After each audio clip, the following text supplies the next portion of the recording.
First with breaking news. First with new information. Plus, your first alert forecast. 19 News starts now. Live pictures here. We continue to keep a close eye on the Grand River. This is in Fairport Harbor. There's a flood advisory because of the jams. The water has risen slightly above the shore, specifically around the riverbed marina. People who live along parts of the river on alert. People along the Chagrin, Vermilion, Rocky rivers watching closely for the ice jams and the subsequent flooding as well. Our 19 First Alert meteorologist Andy Chilian joins us. Good afternoon, everyone. I'm Brian Duffy. And I'm Nicole Versansky. So Andy is tracking really all these conditions in some of these more flood-prone areas. Yeah, just something we got to watch for. It's inevitable once you get a thaw after several weeks of very cold temperatures. So need to be monitoring that. This is the one that has a flood advisory attached to it, is the Grand River, where this is in effect until further notice. So areas along Fairport Harbor, the village of Grand River, Paynesville, and anywhere in this shaded area should just be alert, really just waiting and seeing what happens. The rain for the day is done. We're not going to get another round of more steady rain until Thursday night. So we've got a little over 24 hours to go before that. So just sort of watching and seeing how that ice does behave in this time frame where some levels could slowly rise and exceed the banks. Otherwise, though, it's turned into a nice finish to the day. We're seeing the sunshine out in Cleveland now and points west. Further east, those clouds continuing to break away as we'll stay dry for the rest of the day.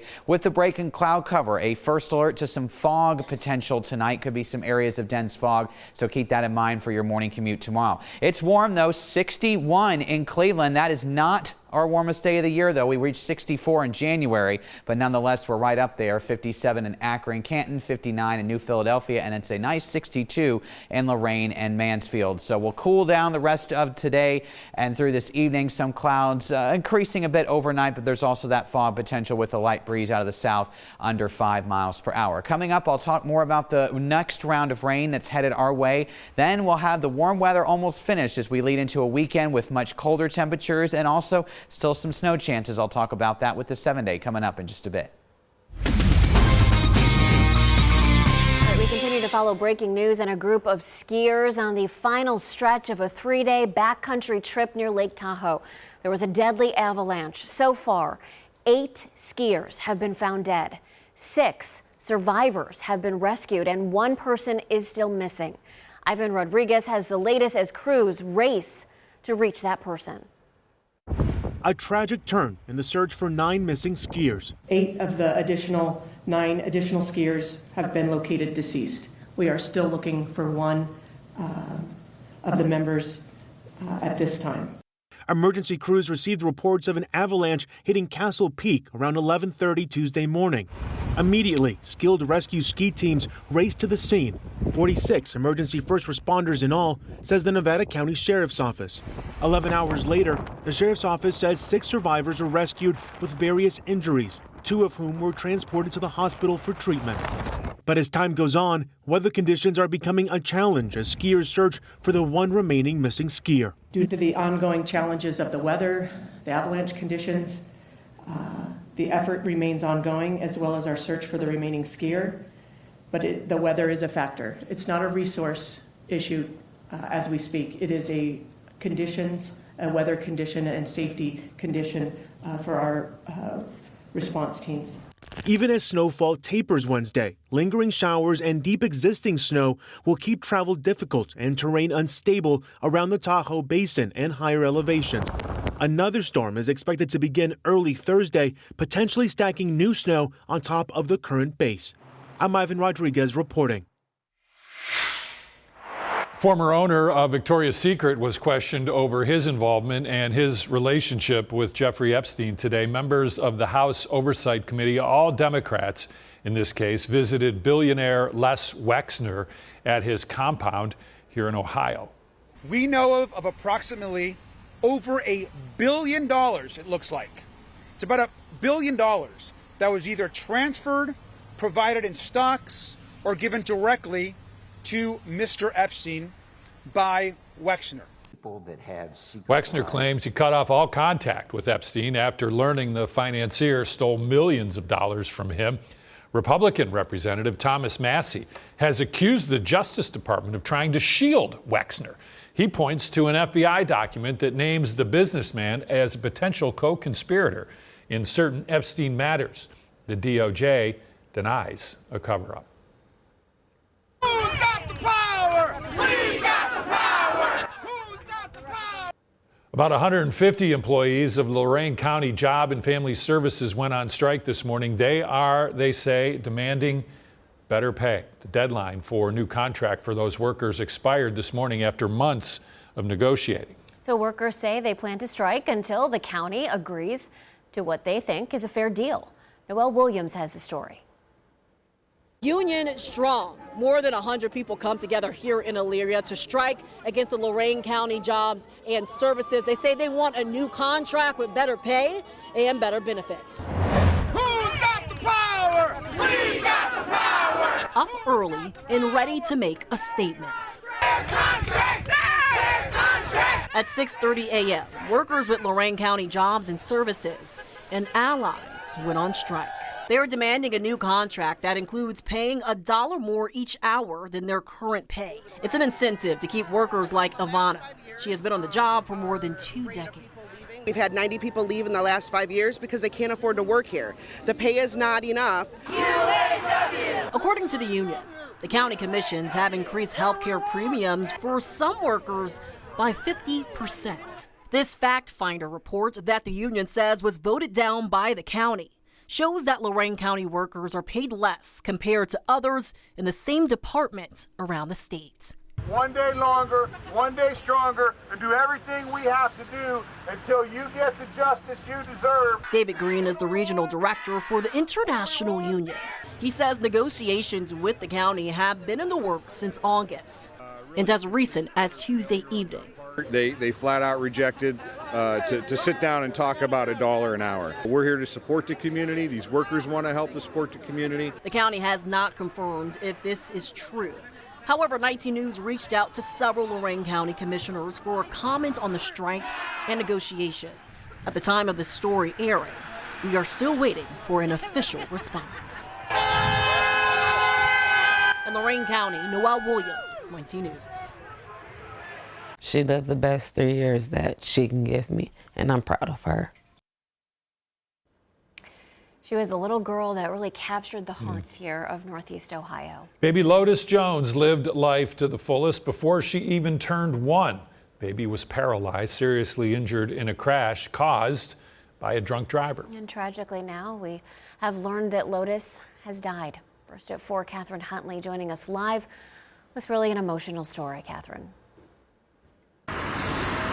Yeah, it certainly is. Little Lotus died nearly 3 years to the day after the crash that changed her life forever. I sat down with her mom today, and she says she believes her daughter, Lotus Legacy Love Jones, is now dancing and twirling up in heaven. I'm sure she's smiling from ear to ear, so that brings me comfort, knowing she's not alone. Lexis Crowell's daughter happy in heaven with her father and other loved ones. Lotus Legacy Love Jones was just 11 months old when a drunk driver slammed into her mom's car back in 2023. We covered Lotus's story and recovery extensively. The toddler was paralyzed in the crash. Lotus spent years at the hospital and in rehab, time Crowell wouldn't trade for anything. Especially when last May, when she was finally able to bring her baby girl home. It was still the best times that I could even ask for. Mom and daughter and brother finally able to enjoy life at home as a family. Even on Friday, when Lotus was her 8-year-old brother's date to a cowboy-themed Valentine's Day dance. She smiled the whole entire time. Her brother danced with her. She was just go-lucky, happy. Little did anyone know that that was their last day together as a family. On Saturday, Lotus suddenly stopped breathing. The 911 call seemed like a lifetime, but for 10 minutes, I gave her CPR until help arrived. Monday, Lotus, as bravely as she fought, passed away. Now, her chair sits empty, her family grieving. But remembering Lotus as the happy child she was, even though she couldn't speak. She definitely was able to express her feelings. So I thank her for that. Because even though she couldn't talk, her eyes, the smile she gives me when I walk in the room, that's what I'm probably going to miss the most. Lexis Crowell wants the community to remember Lotus fondly. Keep her memory alive and not to remember her as the 3-year-old girl paralyzed in a drunk driver accident. I want them to remember Lotus, who survived and thrived and gave me hope in other people. Yeah, it's just a heartbreaking story there. Now, we're following up with the prosecutor's office to see if more charges and additional prison time could be coming to the man who slammed into the car with Lotus and her mother in it. Her mother says she hopes he gets as much time in prison as possible. In Cleveland, Catherine Huntley, 19 News. Well, is there such a thing as a better or worse day to actually put gas in your car? So according to the experts who've tracked this for years, yes. 19 data journalist Dan DeRose is here with the days you should, Dan, fill her up. Yeah, this comes from Gas Buddy. I work with them all the time. You've probably seen some of our reports here, but they tracked the days. And other than, refinery breakdowns and maybe some severe weather or hurricanes, they do say there's sort of an ebb and flow, days that are better to get gas than others. And their number one day, let me move that back. Number one day is Sunday. And then Monday is okay. Tuesday is a caution day. Later in the week generally is not a good day, nor is Saturday. Now, there is an exception, obviously, to every rule. And we have to talk about what happens here in Ohio because we are a state that has what's called price cycles. I just did this, I think, last week talking about price cycles. It's this major up and down that we get here that not every state does. Now, what this is these are gas stations right here. As we see the prices go down, they are competing with other gas stations in their area. And there are times they will actually lose money on a gallon of gas. You're probably saying, no, they make tons of money. No, that's not true. There are times when they get down this low, they're actually losing a couple of cents per gallon of gas, and then they quickly shoot back up to recover that. So according to Gas Buddy, in states like Ohio, Florida, Pennsylvania, where we have this price cycling, it takes 5 to 7 days to kind of get back down to where prices are decent. So it's not as easy as saying Sunday in Ohio is always the best day. And when you get these fluctuations, it can be anywhere from 15 to 45 cents a gallon difference when you get that jump up and then you see it slowly back down. So as far as Ohio goes, it may not be looking always at Sunday. Try and notice when you see those massive spikes and then do some personal timing. Watch it for 5 to 7 days as it will eventually, hopefully, go back down. There's just some advice from Gas Buddy. Now your 19 First Alert forecast. Certified most accurate since 2004. All right, here's the next big things as we end off this work week and head into the weekend. The warmth will continue through Friday. A lot of us enjoying temperatures near, if not at the 60-degree mark right now. We'll likely be doing much of the same tomorrow. For rain, we are done with it today. We have the opportunity for a couple scattered showers tomorrow, mainly in the afternoon. But the next round of widespread rain is going to be Thursday night into Friday morning. And then that will be followed by a blast of colder air that will make us feel a lot more like winter, like February from Saturday through Tuesday, with snow chances mainly in the form of lake effect coming on Sunday and Monday. Just a heads up right now, it's still too early to talk snow amounts. I'm not seeing any significant snow with this. We're talking maybe an inch or two, a little bit higher in the snow belt as of right now. Of course, we'll give you the first alert on any changes there. Tomorrow, though, looking at temperatures well into the 50s. We may be a little bit cooler along the lake shore. There's going to be a lighter breeze tomorrow. Southeast 5 to 10, so we may end up getting another lake breeze set up like we did yesterday. If you're on the lake shore, it was stuck in the 40s for a lot of the day while we made it well into the 50s further south. But most of us will warm up nicely tomorrow. We have a mostly cloudy sky and a scattered shower or two is possible for the afternoon, but really much of the afternoon and day is going to be dry until that rain moves in overnight, and there's your breeze out of the southeast. So First Alert Future View, done with the rain today. A lot of us seeing the sunshine coming back out. I want to give you a first alert too to some fog potential overnight. Areas of dense fog will be possible with breaks in the clouds, a lighter wind. The ground is obviously still very damp from continued snow and ice melt and the rain that we got earlier today. Tomorrow you see not a lot going on with rain during the day until we get to about 10 o'clock or so. So when the Cavs game is wrapping up tomorrow, we'll likely be seeing some showers out there. Just a heads up for that. Widespread rain, could be pockets of heavier rain at times into early Friday, and then temperatures will be right around 50 much of Friday morning through midday before falling Friday afternoon through the 40s as that front does move through. So this is our rain tracker with additional rain through early Saturday. Latest data coming in, maybe some localized amounts over an inch out west. Most of us will be under an inch, but wherever there's pockets of heavy rain, we have to monitor the potential for perhaps some local high water, especially with some ongoing ice jams. First alert 7-day, couple more mild days. Colder this weekend, dry on Saturday. Snow chances are Sunday and Monday. We'll have a couple days below freezing in the afternoons and then recover back to near seasonable, just shy of 40 degrees this time next week with our next round for a few showers. We do have some breaking news right now on the Lorain County Job and Family Services strike that we told you about earlier in this newscast. Now, we just got a response from the county commissioners in Lorain. It reads, in part, the commissioners value the dedication and hard work of JFS employees and recognize the critical role they play in serving the community. The county's offer includes a compensation package over the next 3 years that exceeds the statewide average for similar positions and reflects what the commissioners believe is a fair and fiscally responsible approach for both employees and taxpayers. That's the guy. He abducted it. He kidnapped the entire bus. They couldn't run their route. All right, now to your top 4 at 4. This new body cam video of Canton police arresting a man accused of hijacking a SARTA bus. Dante Hill is accused of holding everyone on the bus hostage, threatening them with a gun.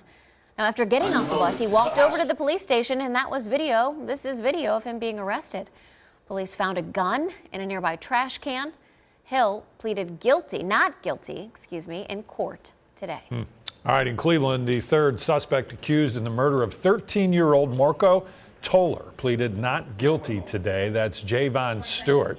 Faces several charges, including murder. Stewart had his bail set at $1 million. The 2 other suspects in this case have already been convicted of murder. Dwayne Jackson and Leroy Billups are serving life sentences in prison. Well, we are staying on flood watch. Incredible pictures here of these ice chunks. This is the Grand River in Fairport Harbor. There is concern of the water rising, and when that happens, it happens quickly because of these ice jams. We've been following this story since it started warming up. People along some other local rivers are concerned too, like the Chagrin, Vermilion, Rocky Rivers. They're all on alert as well. A jury is still deliberating in the case of a Catholic church worker accused of sex crimes. Police say 60-year-old Andres Andino committed the crimes between 2013 and 2018. Now, according to the Diocese of Cleveland, Andino worked full-time at St. John Bosco Parish in Parma Heights and part-time at St. Joseph Parish in Avon Lake. Andino was placed on unpaid administrative leave at both parishes. I need you to set your daughter down. I'm not setting my daughter down. 16. You need to stop walking away. Me in the head. Quit. Breaking at this hour, that is new video of a man police say used his child as a human shield. Jackson Township Police, they were called out for some sort of disturbance. This is a Bubba's restaurant on Dressler Road on Monday. No one was hurt, but Gracie now faces several charges, including endangering children. He'll be in court on Thursday. Also breaking, a train derailment in Pittsfield Township, Michigan. 13 train cars came off the tracks on the northern portion of the Ann Arbor Railroad, a line that runs from Ann Arbor to Toledo. No hazardous material was being carried on that train. No injuries reported. Road closures in the area are expected to last for several days. All right, back to our breaking news here on power outages all across the city of Cleveland. About 13,000 customers in the dark right now. You can see there's a pocket in Tremont and in Bel Air Puritas and in Cam's Corners. So right now, First Energy says you should get your power back on between 5:30 and 7. And then we just reached out to First Energy to find out exactly what's going on, what caused the electricity to go out. As soon as we get a response, we'll stream it to you live on the free 19 News Plus app. Right now to new information about a former school employee caught with his pants unzipped in a Target parking lot. Police are clarifying some of his past disciplinary records. First at 4, Aria Janelle asking Strongsville schools some tough questions today. What did they know and when? Want to warn you, some of the details of this story are graphic. According to North Olmsted Police, Brett Bartlett was on leave from Strongsville City Schools because of absence issues. But as their investigation continued, the revelations became disturbing. Any reason your pants are down? No, they're not down. Your fly's undone. They're not down, sir. You're watching body camera video from North Olmsted Police. That's Brett Bartlett inside his truck on January 20th, outside of a Target on Brook Park Road. The reason I'm here, someone called and just said that you were like following someone around or something. No. According to police, the caller accused Bartlett of following some women and young children around the store. North Olmsted Police say the store's surveillance video backed that up. No, that didn't happen. No. Eventually, the officers allowed Bartlett to leave, but 11 days later, he was charged with public indecency, a misdemeanor. Pants might have been down because I tried these pants on. No, it's just your fly. Yeah. And why are your pants wet? According to North Olmsted Police, Bartlett was employed by Strongsville Schools for about 6 months leading up to the incident. Police say he resigned 2 days after that incident. However, 19 News learned the former associate athletic director was placed on administrative leave in mid-January for being dishonest and absence issues. Through records subpoenaed from Strongsville Schools, police found Bartlett was the boys' basketball coach at Sunbury Big Walnut High School near Columbus. Police say during his time there, he had issues with tardiness, alcohol, asking teenage girls if they were 18, and then messaging them on social media. Bartlett resigned his position from Walnut High in February of 2024 for personal and family reasons. 19 News discovering from personnel records, Bartlett then became a middle and high school math teacher in Elyria. He left that job in the spring of 2025. North Olmsted Police clarifying Wednesday that no complaints were issued to them or Strongsville Schools while Bartlett was employed by them. All right, man. Good to go? No, not yet. But did Strongsville Schools know about Bartlett's past before they hired him? According to records supplied by the school district, no. Strongsville Schools requested his personnel file from Big Walnut Local School District on December 12th after he missed work 2 consecutive days. They received that records request on January 7th. The district says an investigatory hearing was held about Bartlett missing work the next day. Bartlett was placed on leave 8 days after that. He eventually resigned on January 22nd. North Olmsted Police are asking anyone who believes they may have been a victim of Mr. Bartlett to reach out to them. For 19 News, I'm Aria Janelle. Grand jury just indicted a man for grabbing and shooting an officer's gun. This is intense body cam video of that moment. Police say Dylan Ryder grabbed the gun out of the new Philly officer's holster as they're wrestling on the ground when a shot was fired. The officer wasn't hit. Ryder is also accused of a string of robberies at Dollar General stores in Stark County. A potential lead to a suspect in the disappearance of Nancy Guthrie falls short, but authorities say they are not back to square one. Andres Gutierrez has the latest on the investigation from Tucson. Investigators hoped gloves found about 2 miles from Nancy Guthrie's Tucson home would provide a breakthrough in the case. But DNA analysis of the gloves, similar to those worn by the masked person on Guthrie's doorbell camera, didn't turn up any hits in the federal criminal database. Pima County Sheriff Chris Nanos told the BBC the result isn't a dead end. We'll continue to look at that. There's an opportunity maybe to do some genealogy work with it, but there's more DNA work that needs to be done. Authorities continue working to trace the suspect's backpack sold exclusively at Walmart. The sheriff's office says the retailer handed over purchase records with names. That might be the only piece of evidence that shows up that can put two and two together. It could be very significant. CBS News has learned the FBI is visiting gun stores in the Tucson area trying to figure out where the suspect in those chilling surveillance videos bought the gun and the holster. This gun shop owner says an agent asked him to look at a list of names and photos, but did not say what the list was for. I went through all 3 papers, typed in the last names, and nothing showed up. The mother of Today's Show host Savannah Guthrie vanished 18 days ago. This week, officials cleared Guthrie's children and their spouses of any involvement. They have been 100% cooperative with us through everything we've asked. They are victims. They are not suspects. While law enforcement appeals to the public for help, the FBI reward for information on Guthrie's whereabouts now stands at $100,000. Andres Gutierrez, CBS News, Tucson.